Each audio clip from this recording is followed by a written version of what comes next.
वालेकुम वरहमतुल्लाह। मैं हूँ मियां इरफान खालिद, डिस्ट्रिक्ट राजनपुर से।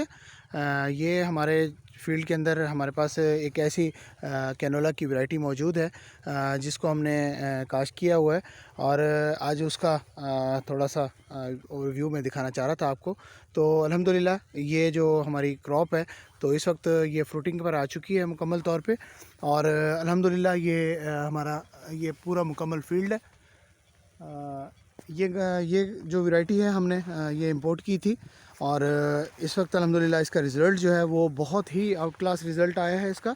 तो ये देखें, अगर मैं आपको यहाँ से करीब से दिखा सकूँ तो इसके अंदर जो है ना ये इस तरह से जो इसकी फ्रूटिंग है वो बहुत ही अनएक्सपेक्टेड फ्रूटिंग है एज़ कम्पेयर टू कन्वेंशनल जो ट्रेडिशनल हमारे पास सीड्स चल रहे हैं उनसे कहीं ज़्यादा इसकी फ्रूटिंग है।